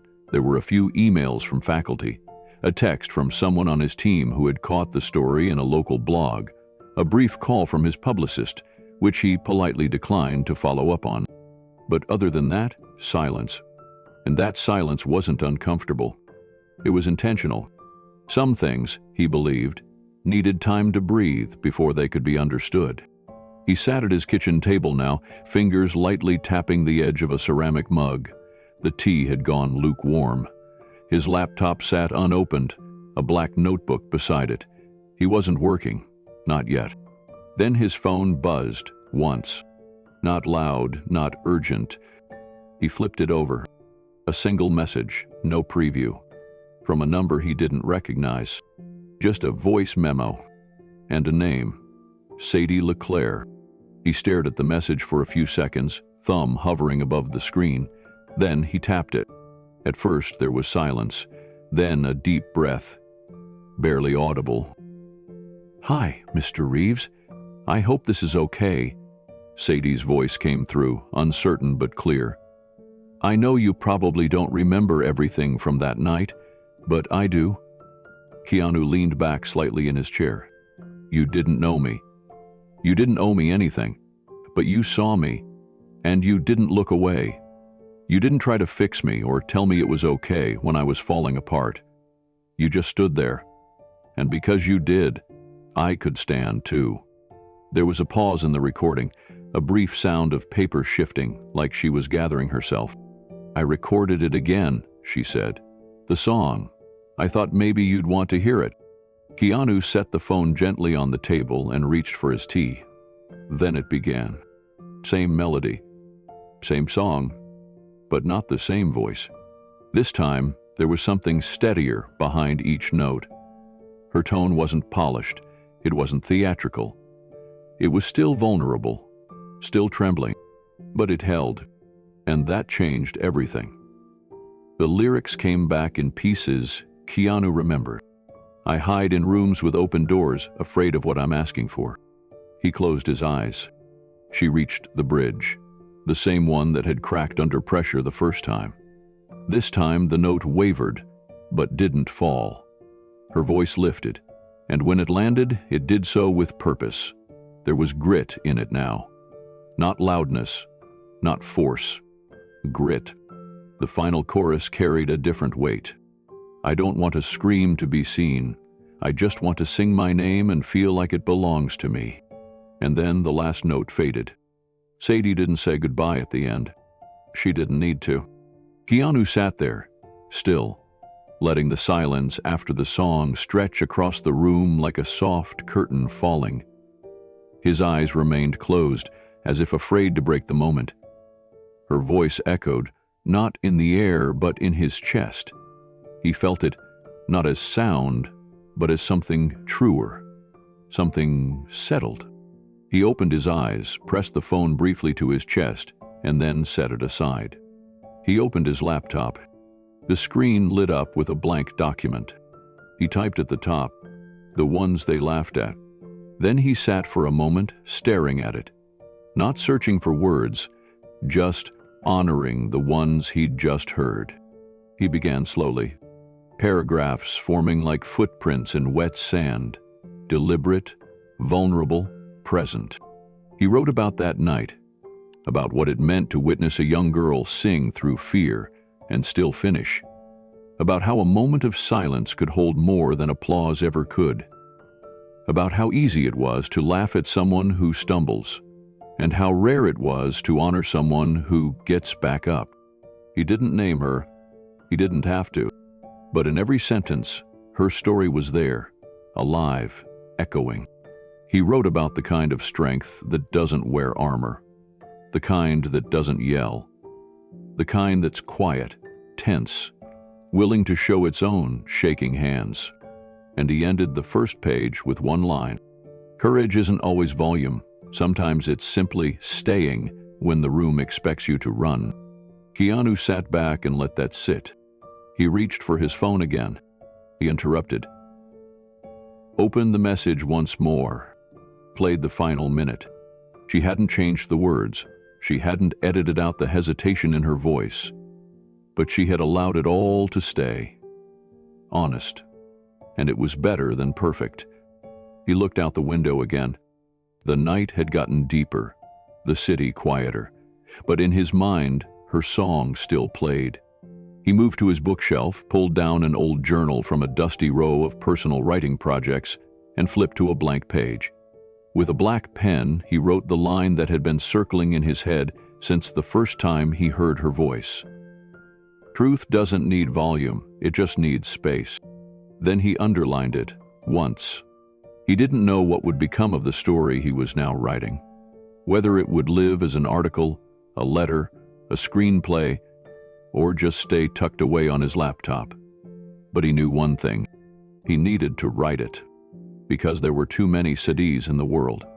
Too many voices that were small, not because they lacked power, but because the room had never been built to hear them. He placed the journal back on the shelf, closed his laptop. Then he looked at his phone one more time. Sadie's message still sat there, unopened again. But in his mind it had already replayed 100 times. He smiled softly and whispered, not to the room, but to himself. She stayed, and that made all the difference. 3 weeks had passed since the night Sadie stepped onto that stage. Life had returned to routine for most people. The auditorium had hosted another assembly. The flyers for the spring dance had gone up. The talent show became a memory, but not one easily forgotten. Not at the school, and not in Keanu's world. At first, it had started as a few emails, notes of thanks, reflections, quotes pulled from students' essays inspired by that night. But then came a longer message, one sent directly from the school's director of student arts programs. Her name was Lillian Meeks. Keanu read it 3 times before responding. Her words were careful, but hopeful. She wrote of how Sadie's performance had sparked more than just admiration. It had sparked a conversation among faculty, students, and parents alike. Some students had come forward with their own stories. Stories of songs never sung, poems hidden in desk drawers, sketches thrown away after being laughed at once. The school had listened, and now they wanted to do something about it. The message continued. We're launching a new initiative, one we hope will last far beyond a single school year. It's called Voices Found, a mentorship program for students whose talents often go unseen because they don't shout the loudest. We want to reach the quiet artists, the ones still figuring out how to speak. Keanu leaned back, already knowing what was coming next. We were wondering, the letter asked, if you would consider being one of our founding mentors. There was no pressure in her tone, just an invitation. A sincere one. Keanu sat with the email open on his screen for a long time. Then he smiled and wrote back, I'll do it, but only if we let the students teach us too. The reply came quickly. That's exactly the point. A week later, Keanu returned to the school, not for a performance, not for press, but to meet the small group of students selected to help shape the foundation of Voices Found. There were 10 of them, different ages, different backgrounds, some outgoing, some barely able to look him in the eye, and each one carried something in their posture that told him this was personal. Sadie was one of them. She didn't speak first. She didn't need to. A boy named Elijah, a junior with a sketchbook covered in graffiti-style lettering, raised his hand. So, what's a guy like you doing in a school like this again? There was light laughter. Keanu smiled. Same reason any of us are. Trying to figure out how to tell a story that's hard to say out loud. That quieted the room. Then Sadie finally spoke. I think it's more about finding the courage to believe someone might actually listen. Keanu looked at her. Exactly. They spent the rest of the afternoon in a circle. No stage, no microphones, just stories. And for the first time in the school's history, students weren't being taught to perform. They were being asked what they needed to say. In the weeks that followed, the Voices Found program began to take shape. They met twice a month, students, faculty, and mentors, all seated in a room without desks, without formality. Just a circle. Each session began the same way. No agenda, no performances. Just one question written on the board. What do you wish someone had asked you sooner? At first, the answers were quiet, vague. Some kids shrugged. Others said, I don't know, or no one's ever asked. But the silence didn't stay empty for long. Elijah shared how he'd never shown his art outside of Instagram because he was afraid of being told it wasn't real enough. A girl named Leah, barely audible at first, confessed she used to mouth the words during choir because she hated the sound of her own voice. Sadie, who had once stood frozen in front of her entire school, now led a discussion about why vulnerability and embarrassment are not the same thing. Keanu didn't lecture. He listened. And when he did speak, it was never from a pedestal. It was from eye level. "I've worked with the best actors, writers, and directors in the world," he told them one day. "But some of the most honest voices I've ever heard were in a classroom like this." Sadie looked up at him. "What made you say yes to this?" He gave a half smile. "Because when I was young, there were days I didn't speak unless I was playing a character. It took me years to realize my own voice mattered too." There were nods around the room. They believed him. Because he wasn't selling them a dream. He was standing in theirs. Later that month, the school announced that the Voices Found program would be extended to 3 more campuses across the city. The board had approved funding. Alumni had begun contributing. A retired musician offered free studio space. A local poet volunteered to help the students publish their work in a community anthology. It was growing, but not into something loud, into something lasting. One afternoon, after a meeting, Sadie stayed behind. She approached Keanu as he zipped up his jacket. "Hey," she said softly, "I was thinking about what you said, about listening." He looked at her. "Yeah? I think sometimes we don't even know we're being listened to, until someone shows us what they heard." Keanu nodded. Then Sadie handed him a small envelope. He opened it later, when he was home. Inside was a folded piece of paper with lyrics written in her handwriting. A new song. At the bottom, a single line, inspired by what wasn't said but was understood. Keanu placed it in his notebook, next to the page where he had written, "Truth doesn't need volume, it just needs space." And as the sun dipped below the city skyline, he closed the book, knowing the story wasn't ending. It was just finding its next voice. The school auditorium looked different this time. Not because of the decorations or the seating, but because of what it meant now. People didn't walk in expecting to be entertained. They walked in to witness something. A month had passed since the Voices Found program launched, and tonight was its first official public event. A student-led premiere of a short documentary titled The Note That Echoed. Sadie had been asked to narrate it. She almost said no. Then she remembered what she had told Keanu about not realizing someone was listening until they showed you what they heard. So she said yes. The lights dimmed. Families, students, teachers, and donors filled the rows. A few media people were quietly scattered near the back, but no one seemed to be there for headlines. They were there to feel something. Keanu took a seat near the back, not in the front row this time. He didn't want to be seen. He wanted to see. The film opened in black and white. No music, just a single line of narration. "My name is Sadie LeClaire. I used to think having a voice meant being loud." The first clip rolled, Sadie backstage, holding the wrinkled lyric sheet, her fingers trembling. Then came footage from the talent show, not just her performance, but the laughter before it, the silence, the shift. They played Keanu walking on stage in slow motion, and you could hear the breath leave the room again, even now. The auditorium was still. Then the narration returned. I didn't know the sound of courage until I heard myself sing through fear. In the front row, Sadie sat between her father and her choir teacher. Neither spoke. Her father had one hand on her shoulder. On screen, the footage blended into scenes from the Voices Found sessions. Students sitting in a circle, sketches taped to the walls, someone reading a poem, someone else crying without explanation, and no one filling the silence. Sadie's voice continued. This program isn't about finding talent, it's about not losing it. It's about asking what kind of world we create when we choose to listen, not just to respond, but to understand. When the film reached the final minutes, the music swelled for the first time. The original recording of her song played in the background.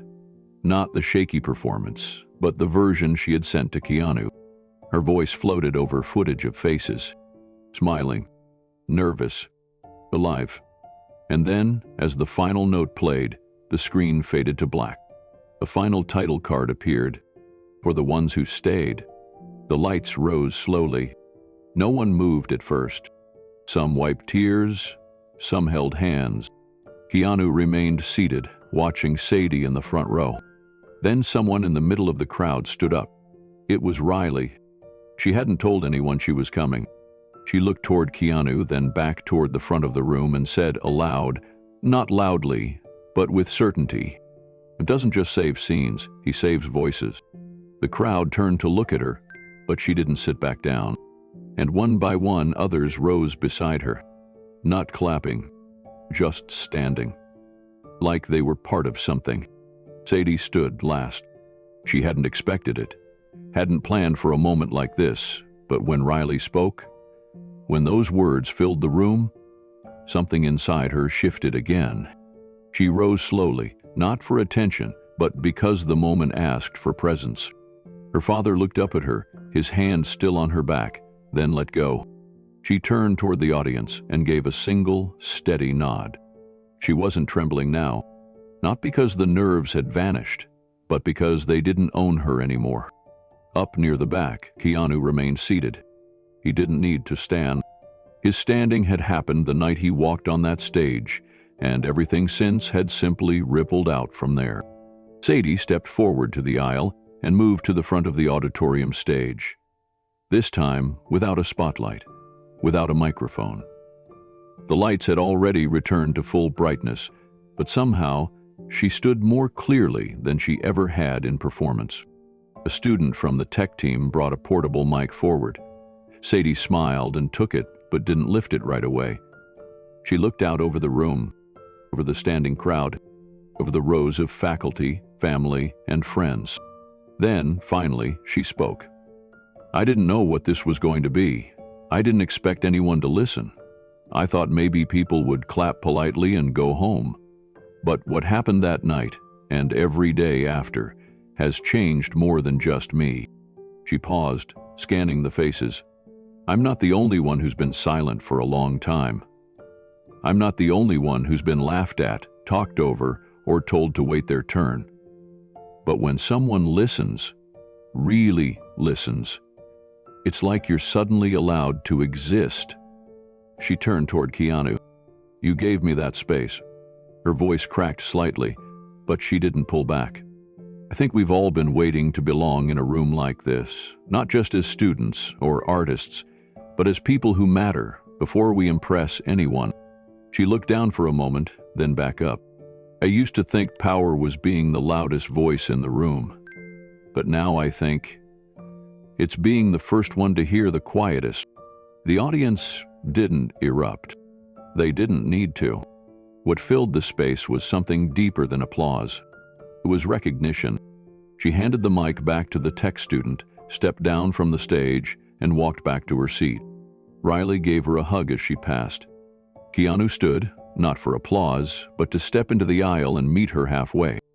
They didn't speak. They didn't need to. Sadie reached into her coat pocket and passed him a folded sheet of paper.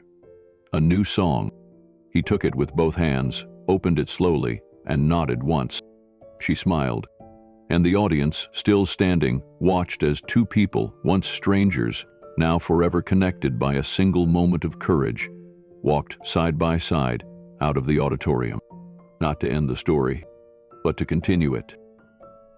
The sky was gray over the city, soft and heavy with early spring light. The sidewalks were quiet, the chill still clinging to the corners of buildings. Sadie walked with her hands in her coat pockets, her notebook tucked under one arm, a folded scarf around her neck even though she wasn't cold. She wasn't sure why she came here. The theater sat at the edge of town, an old community stage with velvet chairs and wooden beams, the kind of place that held stories even when the lights were off. Her choir teacher had once told her about it, said it had good acoustics, said the echoes there were the kind you wanted to keep. The front door wasn't locked. She had emailed the caretaker earlier in the week asking if she could spend just an hour alone on stage, No performance, no rehearsal, just a visit. He'd said yes. Now she stood at the back of the house, her boots quiet against the tile, staring at the rows of empty seats. The stage ahead looked smaller than she imagined, less grand, more human. She walked down the aisle, past seat after seat until she reached the stairs. Her hand brushed the edge of the curtain as she stepped onto the platform. No lights, no cues, just a space. She stopped center stage and exhaled slowly, placing her notebook on the floor. Her eyes lifted toward the ceiling, following the rafters. She waited, then bent down and opened her notebook to the page she had marked. It wasn't a song this time. It was a poem, her lyrics, written for no one, or maybe just for her. She cleared her throat, not because she was nervous, but to hear the sound of herself fill the room. And then she began. No music, no piano, just her voice. Low, clear, honest.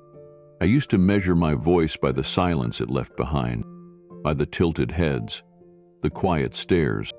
I used to think small meant broken, that trembling meant unworthy. But now I know, it just meant real. She let the last word land and looked around. Her voice echoed once, light and low. She continued, I learned that a whisper isn't weak if it carries truth. That fear doesn't cancel courage. It defines it, and that standing alone can still be standing strong. She paused again. The theater answered back, not with applause, but with that echo, that soft mirror of self. She turned to the final lines. I thought I needed to be saved, but I only needed space. I only needed time. I only needed one moment to believe I was worth the sound I made. Her voice broke slightly on the last word, but she didn't flinch.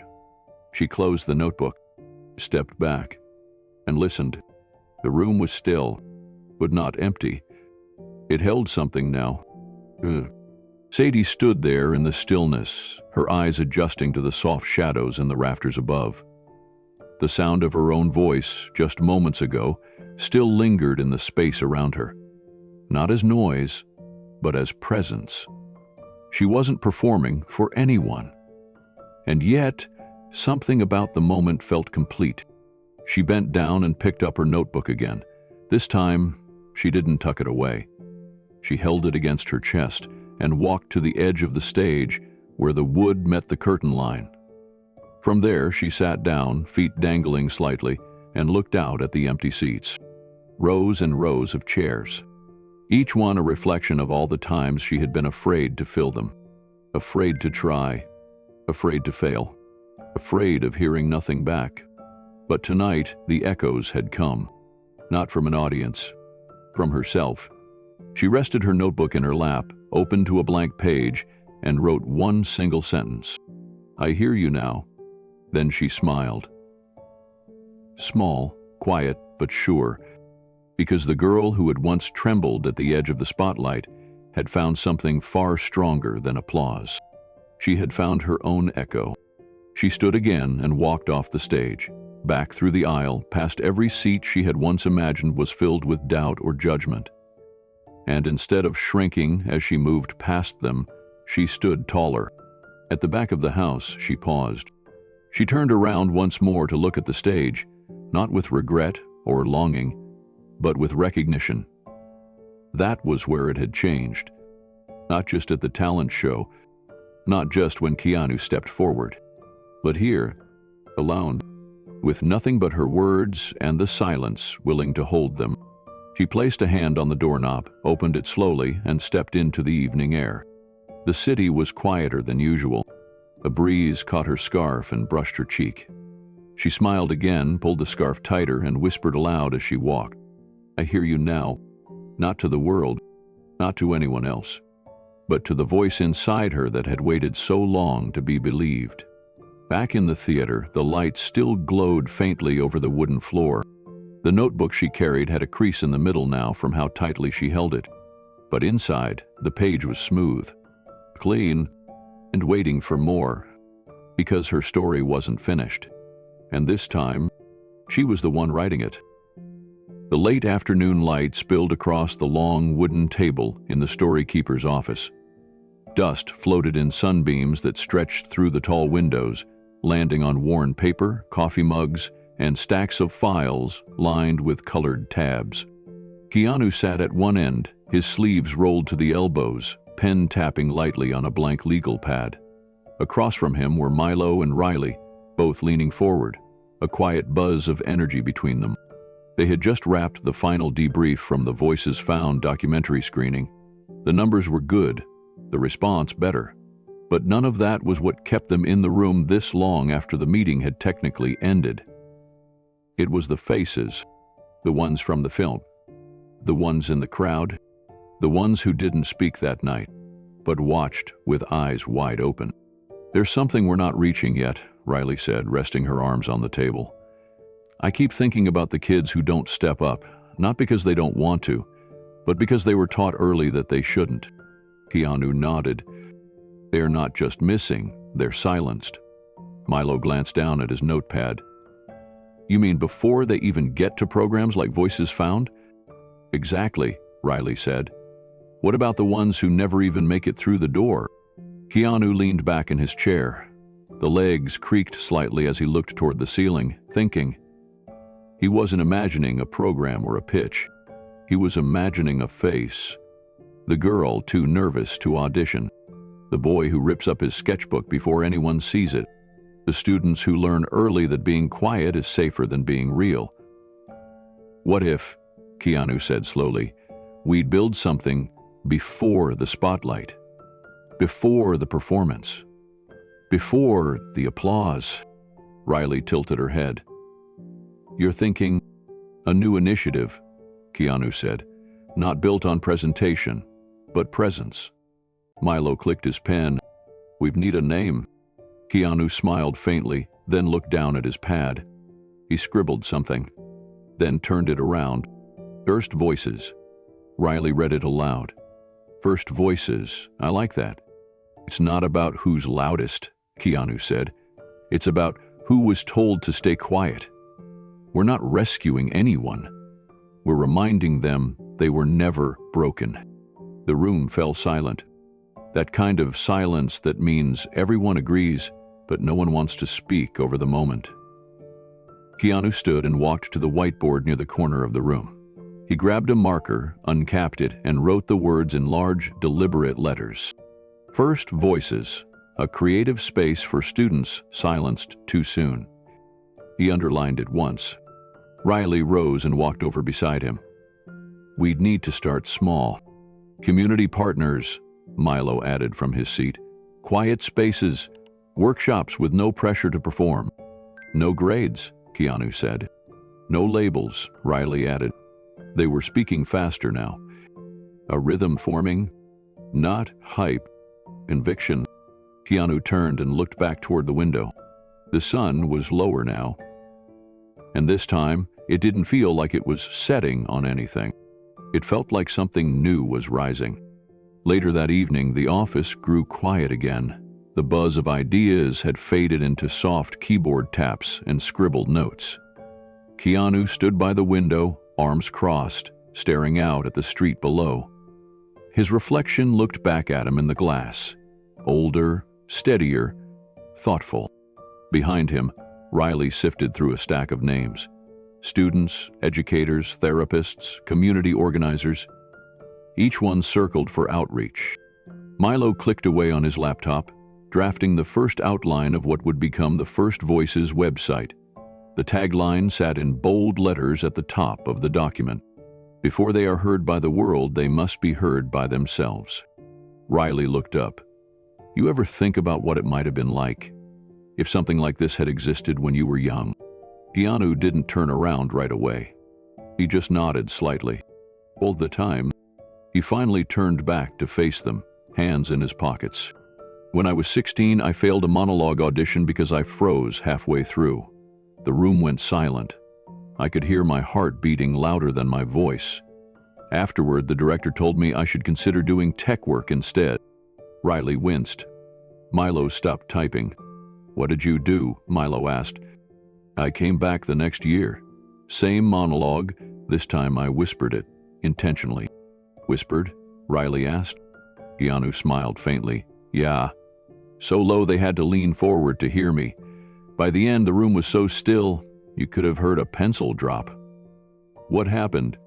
"It my cast me." Riley shook her head, smiling. "So you found your voice?" Keanu stepped back toward the table. "No, I didn't find it. I just stopped hiding it." He looked down at the whiteboard again. The words "first voices" stared back at him like a mirror. "This is the part I wish someone had built back then. Not a stage, not a platform, just a place." He turned back to them, building that now. The three of them stood together, the late-day light fading slowly from the windows. It wasn't flashy. It wasn't viral. But it was real. It was needed. And it was ready. Keanu picked up a folder labeled Phase 1 and handed it to Riley. "Let's take this to the schools who never got asked what their students needed most." Milo closed his laptop and tucked it under his arm. "I already reached out to 2 principals. They're in." Riley pulled on her coat, nodding. "We start next month?" "We start now," Keanu said. They walked out of the office together, locking the door behind them. The street outside was quiet, lit by long shadows and the hum of traffic in the distance.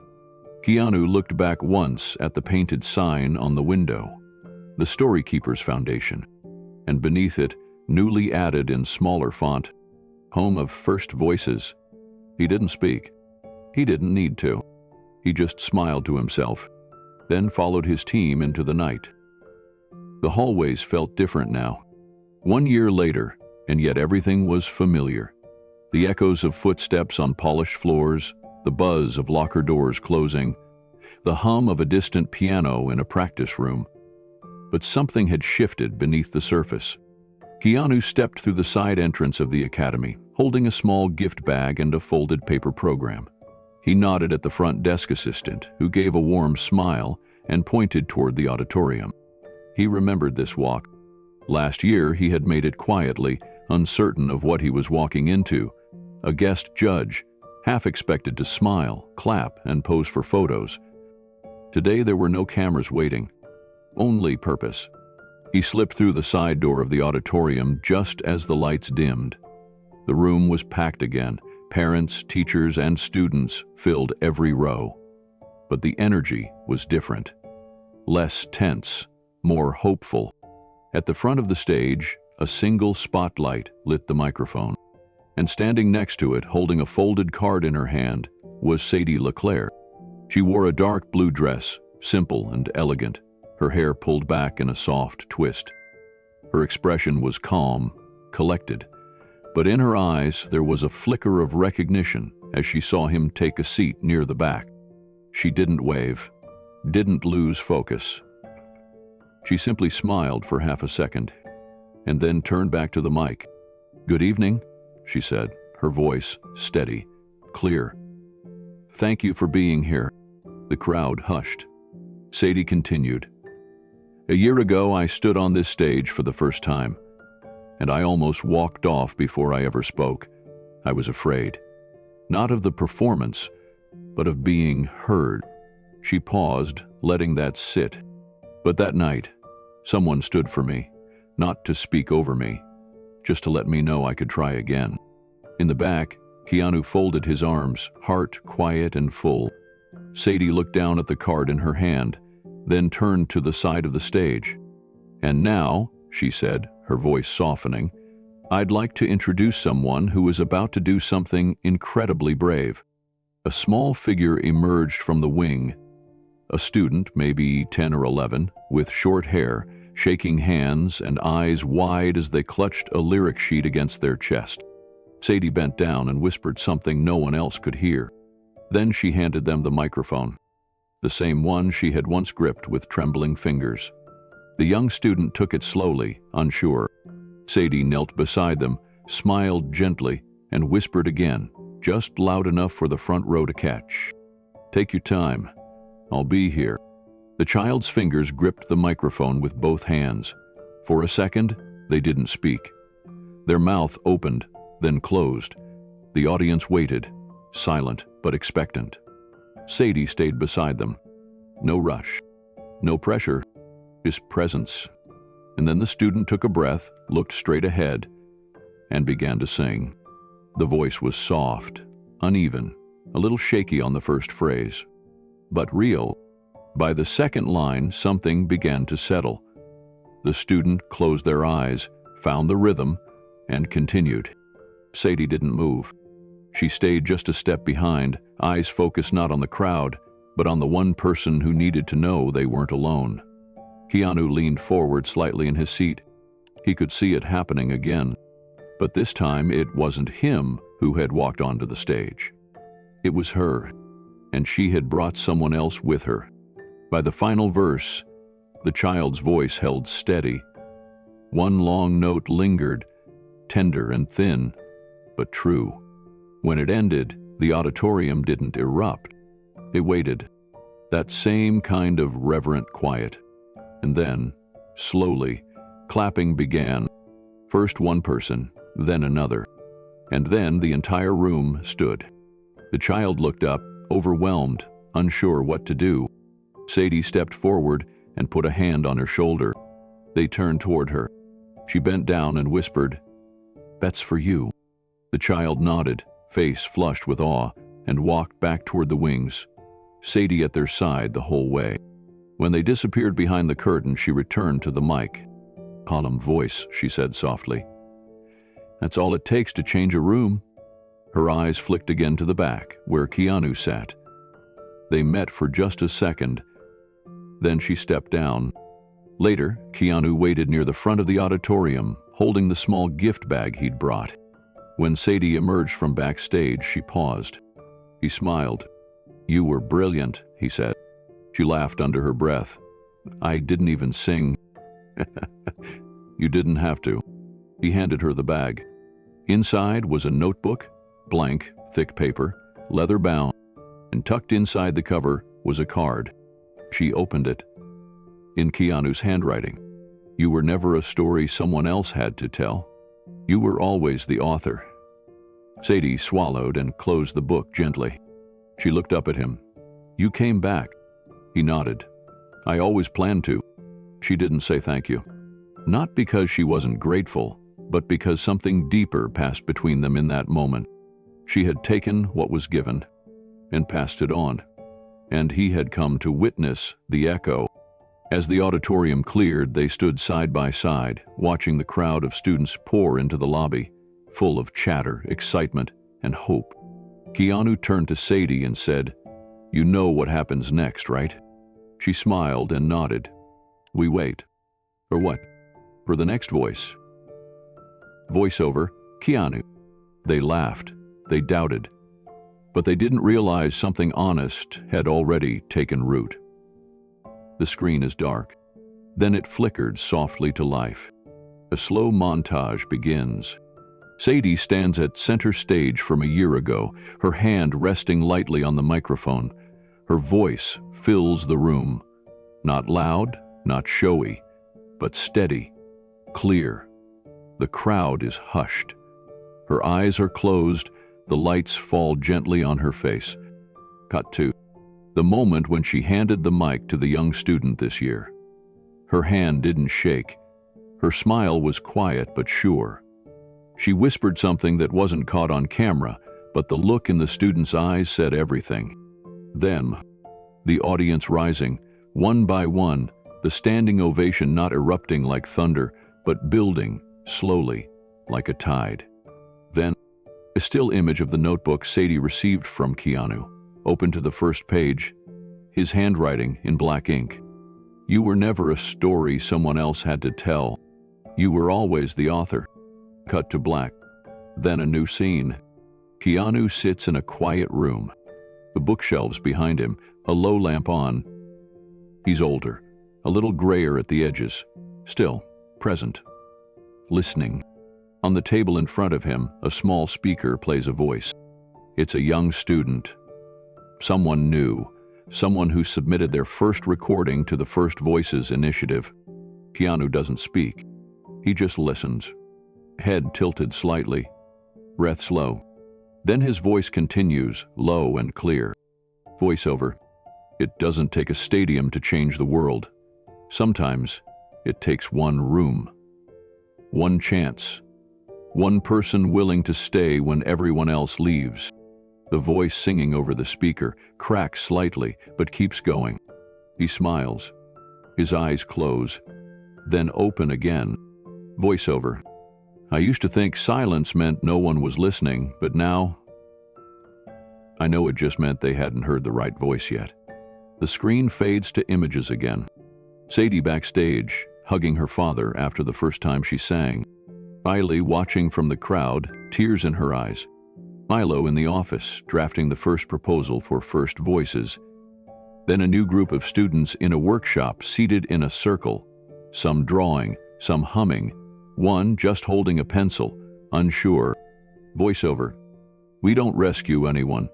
We don't fix them. We just remind them they were never broken. The montage slows. The last image is a child, barely 9, sitting at a desk, headphones on, quietly mouthing the words to a song they haven't sung out loud yet. The screen holds on this frame, then fades to black again. Voiceover. The most powerful sound in the world is a voice the world tried to silence. The screen remains dark for a moment. Then, slowly, a soft glow fades in Keanu again, sitting alone, his hands resting on a stack of handwritten letters and notebooks sent by students from across the country. He flips through one page at a time. Drawings, lyrics, scrawled out first drafts, each one raw, each one real. He places his hand gently on the final page, closes the cover, and looks out the window beside him. It's raining lightly. His voice continues, softer now, but with a kind of reverence that only comes from knowing what it means to be underestimated. Voiceover. We spend too much time trying to be loud, when sometimes the truest thing we can be is honest. When we stop performing who we think we should be, and start becoming who we already are. Then a new image appears. Sadie, walking into a classroom, a folder of music tucked under one arm. She's leading a workshop now. The kids look up at her like she's not just a teacher, but a voice that understands. Keanu's voice resumes. Sadie didn't become someone new. She remembered someone true. Cut to a clip of the young student who followed her stepping up again months later to sing at a smaller open mic night. The audience isn't large, but the faces are listening, really listening. Then the frame returns to Keanu in the quiet room. He speaks aloud now, not in voiceover. Calm, grounded. Sometimes, the echo we've been waiting for is our own. He leans forward and presses play on a new voice recording sent in by a student from across the country. The voice trembles on the first few notes. He smiles gently, still listening, still present. Then the screen fades to black one final time. A single sentence appears. For every voice that waited too long to be believed. Then, call to action on screen plus voiceover. Have you ever been laughed at and proved them wrong? Have you ever whispered your truth and watched it ripple? Tell us in the comments. Tell us what you reclaimed, what you stood for, what voice deserves to be heard next. Because maybe the one story the world needs most right now is yours.